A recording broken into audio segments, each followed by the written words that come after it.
Hi, everybody, it's FIBO Group, and you are watching to the Market Watch review. Equities in Asia Pacific were affected by yesterday's losses in the US. Notable exceptions were India and Hong Kong.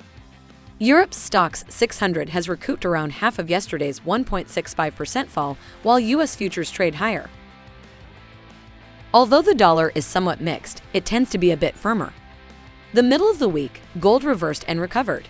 Today, it reached a high of $1,675, an all-time high.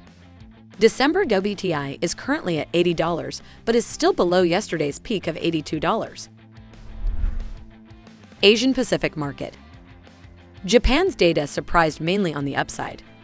August retail sales increased 1.4%. Industrial output soared by 2.7%. Housing starts are expected to drop 4% year-over-year in August. They actually rose 4.6% in August. As expected, the unemployment rate fell to 2.5% from 2.6%. The US dollar is slightly higher than the JPY 144.50 range of a quarter yen. The US dollar has also spent the majority of its last 3 sessions within this range. The Australian dollar traded sideways below $0 and 6,530 cents after a possible upside reversal midweek. Support is expected to begin at $0 and 6,450 cents. Market of Europe. The September preliminary Eurozone CPI was slightly higher than expected.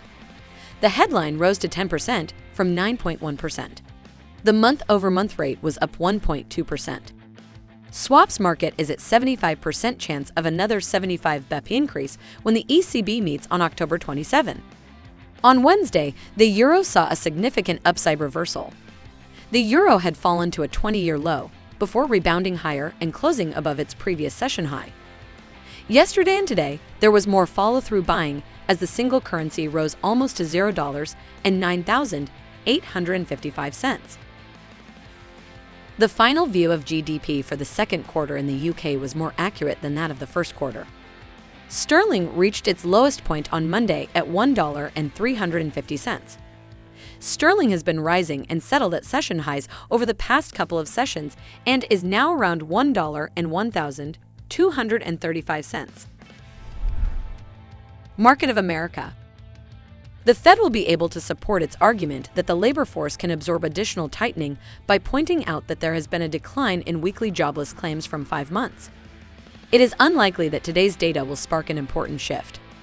The US dollar fluctuated between CAD 1.36 to 1.38 this week. Yesterday, the greenback gained support in North America and Europe near 136.50 today.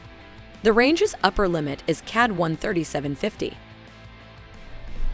That's all for me. Closely monitor the news background and be prepared for all the surprises of the market.